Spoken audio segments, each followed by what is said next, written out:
Halo teman-teman semua, kenalin nama aku Dinda Rizky Amalina. Kali ini aku bakalan ngebahas suatu isu nih yang mungkin sudah gak asing lagi bagi teman-teman semua. Apalagi bagi teman-teman mahasiswa mungkin sering dalam mengalami hal serupa. Nah, misalkan kayak gini nih, teman-teman lagi asyik nge-scroll IG ataupun TikTok, terus lewat nih barang-barang lucu yang membuat teman-teman ingin membeli barang tersebut. Wah, jadi pengen nih. Terus teman-teman langsunglah di check out. Apalagi sekarang pembayaran sudah bisa dilakukan dengan menggunakan mobile banking yang dilakukan di HP. Nah, gimana sih sebenarnya dengan fenomena tadi apabila dilakukan terus-menerus? Yuk kita bahas. Nah, tanpa kita sadari, di era modern yang serba canggih ini, seseorang akan cenderung lebih mudah dalam memenuhi kebutuhan dan keinginannya. Mungkin nih, yang dahulunya kalau kita ingin membeli suatu barang, kita kan mesti pergi ke pasar dulu, atau kita harus menempuh jarak yang jauh untuk membeli atau mendapatkan suatu barang tersebut. Nah, tetapi seiring dengan berjalannya waktu dan berkembangnya teknologi, seseorang dapat membeli barang atau kebutuhannya hanya lewat telepon genggam atau yang biasa kita sebut dengan handphone. Nah, karena kebutuhan semakin bertambah, ditambah pula dengan daya beli masyarakat yang juga semakin tinggi. Nah, hal ini juga menyebabkan perilaku konsumtif banyak dimiliki oleh orang. Namun, di balik adanya kemudahan pasti memiliki dampak bagi kehidupan, baik itu dampak positif maupun dampak negatif. Nah, dampak positif dari kemajuan teknologi ini adalah seseorang akan dapat lebih mudah dalam melakukan suatu aktivitas. Tetapi apabila seseorang tidak bijak dalam menggunakannya, seseorang bisa menjadi terlena dan kehilangan kendali dalam menggunakan kemajuan teknologi ini. Contohnya seperti munculnya perilaku konsumtif. Teman-teman semua pada tahu nggak sih sama apa itu perilaku konsumtif? Nah, sekarang aku bakal ngebahas mengenai perilaku konsumtif ini. Nah, perilaku konsumtif merupakan suatu perilaku gaya hidup seseorang yang senang dalam membelanjakan uangnya tanpa adanya pertimbangan yang matang. Nah, perilaku konsumtif ini juga bisa disebut dengan perilaku seseorang yang sangat berlebihan atau membabi buta dalam membeli suatu barang yang ia inginkan. Apa saja sih dampak negatif dari perilaku konsumtif itu? Nih, aku bakalan kasih beberapa dampak negatif dari perilaku konsumtif. Yang pertama, yaitu pengeluaran uang belanja yang jadinya semakin membludak, padahal hanya untuk barang-barang yang tidak penting. Yang kedua, yaitu nafsu belanja yang sulit untuk dikontrol. Yang ketiga, yaitu perilaku boros dan hedonisme yang mulai timbul dan sulit dikontrol. Yang keempat, yaitu adanya kecemburuan sosial lantaran melihat gaya hidup dan barang yang dimiliki oleh orang lain, sehingga menimbulkan keinginan untuk meniru dan membelinya. Yang kelima, yaitu mengurangi kesempatan dalam menabung. Yang keenam, yaitu cenderung tidak mampu dalam menyiapkan kebutuhan mendatang. Yang ketujuh, yaitu tidak memiliki dana darurat. Yang kedelapan, yaitu sulit dalam membedakan antara keinginan dan kebutuhan. Serta selain itu, masih banyak hal-hal lain yang disebabkan oleh perilaku konsumtif ini. Selanjutnya yaitu aku bakalan ngebahas mengenai faktor-faktor yang dapat mempengaruhi perilaku konsumtif. Apa saja sih faktor-faktor yang dapat mempengaruhi perilaku konsumtif? Yang pertama yaitu ada faktor internal. Faktor internal yaitu faktor yang berasal dari dalam diri orang tersebut.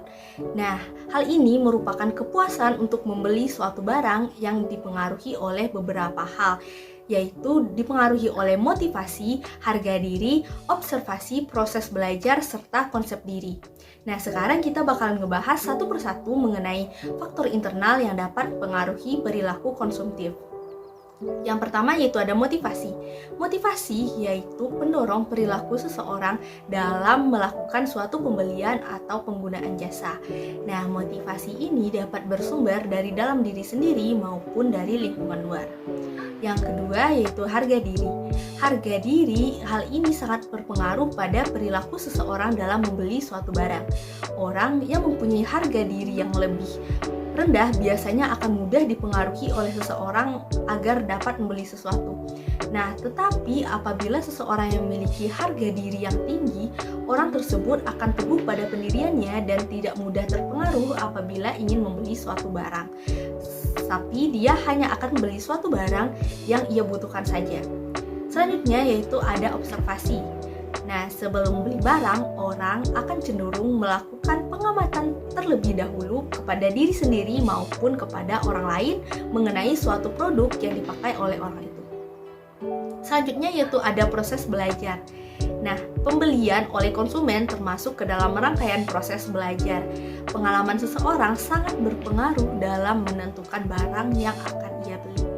Selanjutnya itu ada kepribadian, yaitu pola perilaku seseorang. Konsep diri membuat ide, persepsi, dan sikap yang dimiliki seseorang tentang dirinya sendiri. Selanjutnya yaitu ada faktor eksternal. Nah, faktor eksternal ini biasanya dipengaruhi oleh kebudayaan, kelas sosial, kelompok referensi, serta keluarga. Yang pertama yaitu kebudayaan. Kebudayaan adalah hasil karya manusia. Proses belajar mempunyai aturan atau berpola bagian dari masyarakat dan menunjukkan kesamaan tertentu, tetapi terdapat variasi dan integrasi secara keseluruhan. Yang kedua yaitu ada kelas sosial. Kelas sosial ini biasanya digolongkan menjadi 3 golongan, yaitu golongan atas, golongan menengah, serta golongan ke bawah. Nah, pengelompokan ini berdasarkan kepada kekayaan, kekuasaan, kehormatan, ilmu pengetahuan. Yang ketiga yaitu ada kelompok referensi. Nah, kelompok referensi merupakan suatu kelompok orang yang mempengaruhi sikap, pendapat, norma, dan perilaku konsumen. Pengaruh kelompok referensi antara lain dalam menentukan produk dan merek yang digunakan sesuai dengan aspirasi kelompok. Serta yang keempat yaitu ada keluarga, yaitu unit masyarakat terkecil yang perilakunya sangat mempengaruhi dan menentukan keputusan seseorang dalam membeli suatu barang. Baiklah, berikut ini aku bakalan kasih beberapa tips buat mengurangi perilaku konsumtif. Yang pertama yaitu dengan menerapkan menabung. Nah, meski tampak sederhana, namun tidak semua orang dapat menyisihkan uangnya untuk ditabung, apalagi bagi mereka yang memiliki perilaku hidup konsumtif. Bagaimana sih kita bisa menabung apabila kita hanya memiliki pemasukan yang sedikit? Nah, menabung itu tidak harus dalam jumlah yang banyak. Namanya juga menyisihkan sebagian. Maka dana tabungan bisa diambil dari 5% atau 10% dari uang yang didapatkan. Jika hal ini dilakukan secara terus-menerus, tentu nilai tabungan akan semakin banyak, sehingga bisa menjadi dana cadangan ketika memiliki kebutuhan yang mendadak. Selanjutnya yaitu dengan membuat anggaran biaya. Nah, anggaran belanja merupakan salah satu alat untuk mengatur aliran dana. Dalam konteks ini, tentu saja yang menjadi fokus utama adalah perencanaan pengeluaran. Setiap pengeluaran harus diatur dalam pos-pos yang jelas. Dengan demikian, anggaran yang disediakan untuk pemenuhannya juga bisa tertampung secara gamblang. Pembuatan anggaran belanja ini sekaligus bisa menentukan pengeluaran yang kita lakukan secara tepat. Membuat anggaran belanja sebenarnya sih mudah, tapi menepatinya itu yang susah. Apalagi ketika godaan belanja barang-barang di luar kebutuhan selalu menghampiri. Untuk itu, kemampuan mengendalikan diri sangat dibutuhkan agar anggaran belanja yang sudah dibuat dapat ditepati. Yang ketiga yaitu ada prioritaskan kebutuhan. Perlu dipahami nih bahwa kebutuhan tidak sama dengan keinginan maupun keperluan. Sederhananya tuh begini, butuh itu selalu perlu, sedangkan perlu itu tidak selalu butuh. Jadi, kebutuhan memiliki derajat yang paling tinggi daripada keperluan atau hanya sekedar keinginan. Nah, untuk beranjak dari perilaku konsumtif, prioritaskanlah kebutuhan. Jika kebutuhan telah terpenuhi, maka keinginan atau keperluan bisa dipenuhi dari dana sisa yang ada. Yang keempat yaitu bijak dalam menggunakan sosial media. Sosial media sangat memiliki godaan yang besar, apalagi apabila kita ingin belanja. Nah, Memang sih di sosial media itu kita bisa dengan mudah dalam belanja. Oleh karena itu kita harus pandai-pandai dalam menggunakannya. Karena jika tidak hati-hati, kita akan lebih mudah untuk menghabiskan uang belanja di sosial media daripada kita belanja langsung ke tempatnya. Yang kelima yaitu hindari pemakaian kartu debit atau kartu kredit. Nah, mudah, praktis, dan juga gengsi.